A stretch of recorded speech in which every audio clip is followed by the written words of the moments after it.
destructive force of 15,000 tons of TNT, a mass of rubble. Yet, less than a mile from ground zero, a human being in a shelter should have survived. That was the end. Here was the beginning. These, the characters in this drama of survival under the A-bomb, a program being conducted by Federal Civil Defense, the Atomic Energy Commission, and the Department of Defense to show the nation the effects of atomic blast on homes, home-type shelters, and automobiles. A variety of passenger cars, old and new, loaned by the dealers and manufacturers of America. The time, March 1953. The scene, Las Vegas, as the caravan sets out for the site of AEC's Nevada Proving Grounds. There, the test will be held in connection with a shot in the Atomic Energy Commission's developmental series. Yucca Flat, a barren area of desert, sagebrush, and Joshua trees, now suddenly comes alive with activity. On each car, instruments to measure excessive temperature increases. Also a film badge for detection of gamma radiation. The vehicles, identified by number, are stationed at various ranges from ground zero. Into each car go these lifelike department store mannequins donated by private sources to help determine the effect of atomic blast. And here, one of the two typical American frame dwellings to be tested. This one, 7,500 feet from ground zero. Each home is to reveal effects of atomic blast only.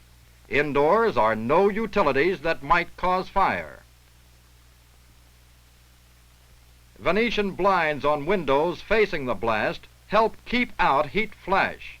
They are not supposed to resist blast. Within the house, scenes typical of the American family at home. First floor living room, first floor dining room. Children at play, unaware of approaching disaster. A sick bed upstairs. Yes, a family unprepared, without this simple box-type shelter shown here in a model. In such a shelter, a family has prepared and awaits the bomb, soon to explode from this 300-foot tower nearly a mile and a half away. House number 1, 3,500 feet from ground zero. 1,450 feet away, this outdoor shelter of reinforced concrete. Entrances to other outdoor shelters to be tested. Here, a model provides an interior view of a basement exit type home shelter. One of these was only 1,250 feet from ground zero. Meanwhile, at Las Vegas, newsmen and photographers arrive from all over the nation to cover an event that has a direct bearing on the welfare of every American family. This way to a general briefing by officials of the Atomic Energy Commission, Defense Department, and Civil Defense. Then out to Yucca Flat. Here, just before dawn, for the first time in our history, American homes will be exposed to atomic blast. Arriving are civil defense observers, representatives of all the nation's news media. Today, Main Street of every American city and town. House number 2 is inspected as preparations continue for detonation of the bomb at 5:20 next morning. 2 a.m. Our troops move into trenches 2 miles from ground zero. With them is Federal Civil Defense Administrator Val Peterson.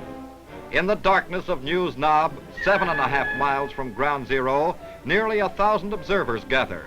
Civil defense officials from all over the nation, newsreel, radio, and television crews, newsmen and magazine writers, ready to bring to the families of America this drama of survival under the A-bomb. The hours slowly tick away. Then the minutes. 10 seconds to 5:20 a.m. 5 seconds. 4, 3, 2, 1, 0.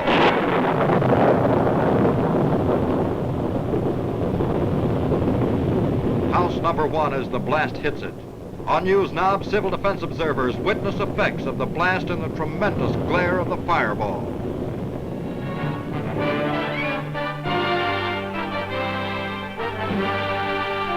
Here again is house number 1 collapsing, shown now in stop motion. First an intense light, the heat flash strikes, charring the outer surface of the house without causing fire. Foaming, blackened particles of whitewash are forced upward by the heat flash. In the right corner of the screen, smoke rises from the wooden base of the metal floodlight pole. The scene darkens as the blast wave brings heavy clouds of dust.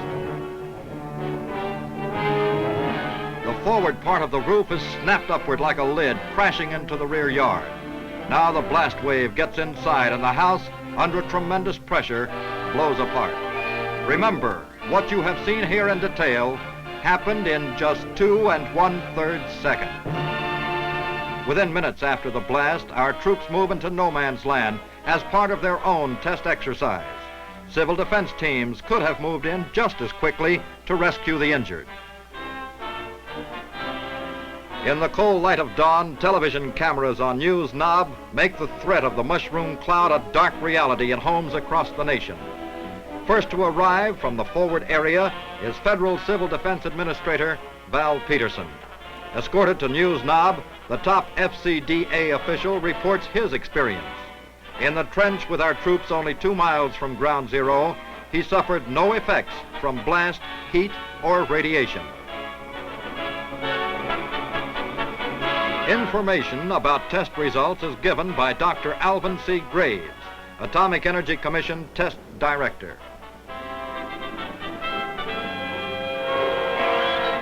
Radiological safety teams begin checking the forward area to determine the level of radiation.